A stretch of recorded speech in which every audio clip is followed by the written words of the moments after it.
Municipal results లో కాంగ్రెస్ జోష్ continue అవుతోంది. మొత్తం 116 మున్సిపాలిటీలు 7 కార్పొరేషన్లలో ఓట్ల లెక్కింపులో ఇప్పటివరకు 65 చోట్ల గెలిచింది కాంగ్రెస్.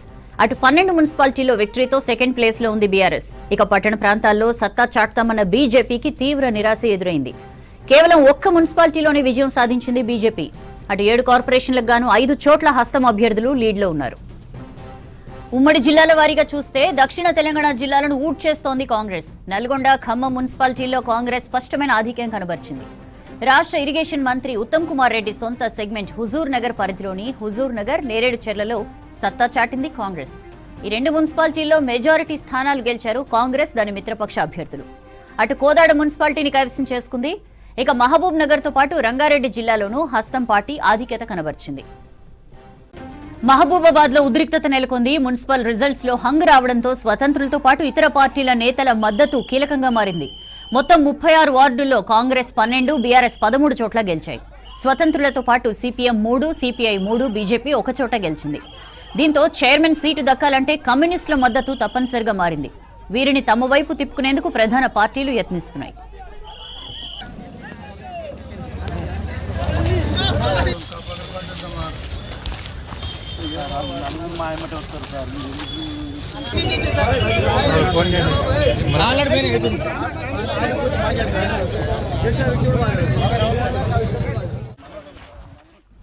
మహబూబాబాద్ సిచ్యుయేషన్ తెలుసుకుందాం. కృష్ణమోహన్ మనతో లైవ్ లో జాయిన్ అవుతున్నారు. కృష్ణమోహన్, ఏం జరగచ్చు మహబూబాబాద్ లో? కమ్యూనిస్టులు కీలకంగా మారినట్టున్నారు అక్కడ.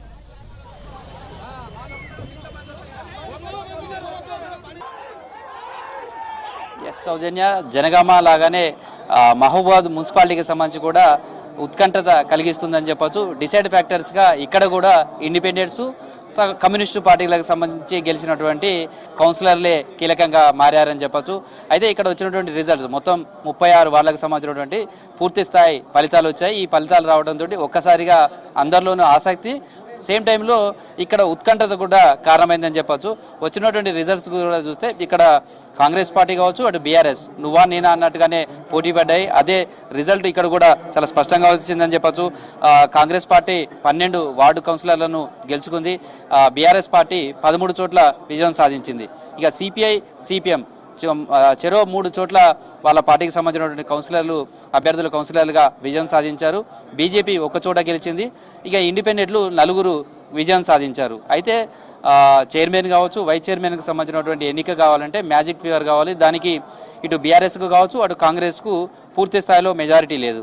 దీంతో డిసైడ్ ఫ్యాక్టర్స్గా కమ్యూనిస్టు పార్టీలు, అదేవిధంగా ఇండిపెండెంట్లు నిలిచారు. ఎవరైతే ఏ పార్టీ వైపు వాళ్ళు మొగ్గు చూపుతారో వాళ్ళకే ఇక్కడ పాలకవర్గంగా అవకాశం ఉంటుంది, దక్కించుకునే అవకాశం ఉంటుంది. దీంతో ఒక్కసారిగా ఉత్కంఠత కారణమైంది. సేమ్ టైంలో ఇండిపెండెంట్గా గెలిచినటువంటి అభ్యర్థులను క్యాంపులకు తరలించి తమ వైపు తీసుకునే ప్రయత్నాలు చేయడం, దీంతో ఒక్కసారిగా కౌంటింగ్ కేంద్రం దగ్గర ఉద్రిక్తతకు కారణమైందని చెప్పచ్చు. కౌంటింగ్ కేంద్రం దగ్గర గెలిచినటువంటి ఇండిపెండెంట్స్ ఉన్నటువంటి వాళ్ళైతే ఎవరున్నారో వాళ్ళకి సంబంధించినటువంటి వాళ్ళను తమ వైపు తీసుకునే ప్రయత్నం బీఆర్ఎస్ చేసింది. దీంతో ఒక్కసారిగా బీఆర్ఎస్ కాంగ్రెస్ కార్యకర్తల మధ్య ఇది ఘర్షణ వాతావరణానికి కారణమైందని చెప్పొచ్చు. కౌంటింగ్ హాల్లోకి మాజీ ఎమ్మెల్యే, బీఆర్ఎస్ పార్టీకి సంబంధించినటువంటి మాజీ ఎమ్మెల్యే శంకర్ నాయక్ లోపలికి వెళ్లడంతో ఒక్కసారిగా కాంగ్రెస్కి సంబంధించినటువంటి శ్రేణులంతా కూడా అభ్యంతరం చెప్పడం, పోలీసులు అతను అడ్డుకునే ప్రయత్నం చేశారు. తర్వాత పోలీసులతో కూడా ఆయన వాగ్వాదం చేశారు. 4వ వార్డు ఇండిపెండెంట్ అభ్యర్థి గుగులోతు జ్యోతి 135 ఓట్ల మెజారిటీ తోటి విజయం సాధించింది. ఇప్పుడు ప్రతి కౌన్సిలర్, అంటే ఇండిపెండెంట్గా గెలిచినటువంటి కౌన్సిలర్లు కావచ్చు, అదేవిధంగా కమ్యూనిస్టు పార్టీ నుంచి గెలిచినటువంటి కౌన్సిలర్లే డిసైడ్ ఫ్యాక్టర్స్గా మారారు. వాళ్ళే ఎవరి వైపు మొగ్గు చూపుతారో వాళ్ళకే పాలక వర్గాలు దక్కే అవకాశం ఉంటుంది. కాబట్టి వాళ్ళను తమ వైపు తీసుకొని క్యాంపులకు తరలించే ప్రయత్నం చేయడం, అదేవిధంగా అక్కడ గెలిచినటువంటి 4వ వార్డుకు సంబంధించిన కౌన్సిలర్ జ్యోతిని క్యాంపుకు తరలించేందుకు బీఆర్ఎస్ ప్రయత్నం చేసింది. ఈ సమయంలోనే కాంగ్రెస్ శ్రేణులు కూడా అడ్డుకున్నారు. దీంతో పోలీసులు కూడా అక్కడ రంగప్రవేశం చేయడం, మళ్ళీ తిరిగి ఆ కౌన్సిలర్ను కౌంటింగ్ కేంద్రంలోకి తరలించారు. మొత్తంగా రిజల్ట్కి సంబంధించి చూస్తే డిసైడ్ ఫ్యాక్టర్స్గా జనగామలో ఏ విధమైనటువంటి సిచ్యువేషన్ ఉందో సేమ్ మహబూబాబాద్లో కూడా రిపీట్ అయిందని చెప్పొచ్చు. అయితే ఇక్కడ మొన్న ఎన్నికల సమయంలో ఎవరికి వాళ్ళు అన్నట్టుగానే పోటీ చేశారు. అయితే సిపిఐకి సంబంధించి అక్కడ బీఆర్ఎస్కు మద్దతు తెలిపింది, సిపిఎం ఇండిపెండెంట్గా పోటీ చేసింది. నలుగురికి సంబంధించినటువంటి వాళ్ళు కూడా ప్రధాన పార్టీలకు సంబంధించినటువంటి రెబల్ అభ్యర్థులు. ఇప్పటికే రెండు పార్టీలకు సంబంధించిన ముఖ్య నేతలు ఇండిపెండెంట్స్ తోటి వాళ్ళతో మాట్లాడే ప్రయత్నం చేస్తున్నారు. వాళ్ళు తమ వైపు తిప్పుకుని ప్రసన్నం చేసుకునే ప్రయత్నాలు చేస్తున్నారు. అయితే సహజంగా కూడా ప్రస్తుతం రాష్ట్రంలో కాంగ్రెస్ పార్టీ అధికారంలో ఉంది. సిపిఐ కాంగ్రెస్ పార్టీతోటే అనుబంధంగా ఉంది. దీంతో సహజంగానే సిపిఐకి సంబంధించినటువంటి ముగ్గురు కాంగ్రెస్ పార్టీ వైపు మొగ్గు చూపే అవకాశం ఉందని తెలుస్తుంది. సేమ్ టైంలో సిపిఎం కూడా కాంగ్రెస్ పార్టీకి మద్దతు తెలిపే అవకాశం ఉందనేది ఒక ప్రచారం జరుగుతుంది. అయితే సేమ్ టైంలో ఇక్కడ మొన్నటి ఎన్నికలకు సంబంధించి చూస్తే సిపిఐ బీఆర్ఎస్కు మద్దతు తెలిపింది. బీఆర్ఎస్ సిపిఐ కలిసి పోటీ చేసే కొన్ని చోట్ల మద్దతు ఇచ్చుకున్నారు. కొన్ని చోట్ల ఏమో ఇద్దరు కూడా ప్రత్యర్థులుగా పోటీ చేసినటువంటి సందర్భంగా కూడా మహబూబాద్లో చోటు చేసుకుంది. ఈ నేపథ్యంలో ఇప్పుడు ఈ రిజల్ట్స్ వచ్చిన తర్వాత వాళ్ళు ఎటువైపు వెళ్తారు, ఎవరికి అనుకూలంగా తమ మద్దతు తెలుపుతారు అనేదే చాలా కీలకంగా మారింది. ఈ టైంలోనే సిపిఎంకు సంబంధించినటువంటి కౌన్సిలర్లు అయితే చాలా వాళ్ళు కూడా మాకే అవకాశం ఇవ్వాలి, చైర్మన్గా అవకాశం ఇస్తేనే మేము మద్దతు తెలుపుతాం అనే దాన్ని కూడా ఒక ప్రతిపాదనను ఇప్పుడు రెండు పార్టీల ముందు తీసుకొచ్చారు. సేమ్ టైంలో ఇండిపెండెంట్లు ఇక్కడ కమ్యూనిస్టు పార్టీలకు సంబంధించి ఇండిపెండెంట్లు 4 ఉన్నారు. అదేవిధంగా కమ్యూనిస్టు పార్టీలకు సంబంధించినటువంటి 6 ఈ 10 మంది ఒక తాటిపైకి వచ్చే ప్రయత్నం చేస్తున్నారు. వాళ్ళు ఈ 10 మంది కూడా ఎవరు మాకు చైర్మన్ కానీ వైస్ చైర్మన్కి సంబంధించినటువంటి అవకాశం కల్పిస్తారో వాళ్లకు మద్దతు ఇస్తామంటూ కూడా ఒక ప్రతిపాదనను ఈ పార్టీల ముందుకు తీసుకువెళ్లే ప్రయత్నం చేస్తున్నారు. సేమ్ టైంలో ఇక్కడ ఎక్స్ అఫీషియో నెంబర్కు సంబంధించినటువంటిది కూడా అవకాశం ఉంటుంది. ఇక్కడ స్థానిక ఎమ్మెల్యే కాంగ్రెస్ పార్టీకి సంబంధించినటువంటి మురళీ నాయక్ ఉన్నారు, తర్వాత ఎంపీ బలరాం నాయక్ ఉన్నారు.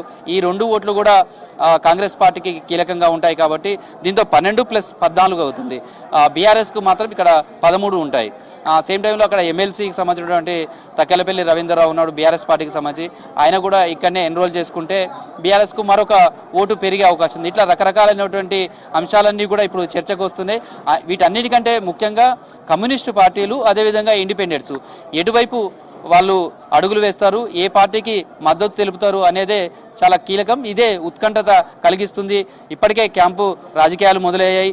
తమ పార్టీ నుంచి గెలిచినటువంటి కౌన్సిలర్లందరినీ కూడా 16వ తారీఖు వరకు కూడా వాళ్ళు క్యాంపుకు తీసుకువెళ్లే ప్రయత్నాలు చేస్తున్నారు. ఇదే టైంలో కమ్యూనిస్టు పార్టీల నుంచి గెలిచిన వాళ్ళని కావచ్చు, అదేవిధంగా ఇండిపెండెంట్గా గెలిచినటువంటి వాళ్ళను కూడా వాళ్ళ మద్దతు తీసుకోవడంతో పాటు వాళ్ళను క్యాంపులకు తీసుకువెళ్లేందుకు కూడా ప్రయత్నాలు జరుగుతున్నాయి. అందులో భాగంగానే కొద్దిసేపటి క్రితమే మహబూబాద్ కౌంటింగ్ సెంటర్ దగ్గర గొడవకు కారణమైంది. పోలీసులు రంగప్రవేశం చేయడం, ఇరు వర్గాలను కూడా అక్కడి నుంచి శాంతింపజేసి పంపించడం, తర్వాత ఇండిపెండెంట్గా గెలిచినటువంటి కౌన్సిలర్లు ఎవరైతే వాళ్ళని కౌంటింగ్ సెంటర్ దగ్గరికి తరలించారు, ఎవరిని కూడా బలవంతం తీసుకువెళ్లే ప్రయత్నం చేయొద్దు అనేది పోలీసులు కూడా సూచిస్తున్నారు. మొత్తంగా మహబూబాద్కు సంబంధించినటువంటి మున్సిపాలిటీలో మాత్రం అందరికీ ఆసక్తి కలిగించింది, ఉత్కంఠతకు కారణమవుతుందని చెప్పొచ్చు. ఉమ్మడి వరంగల్ జిల్లాలో కూడా గ్రేటర్ వరంగల్ అదేవిధంగా జనగామ తర్వాత మహబూబాద్ అత్యంత కీలకమైనటువంటి మున్సిపాలిటీగా మనం చూస్తాం.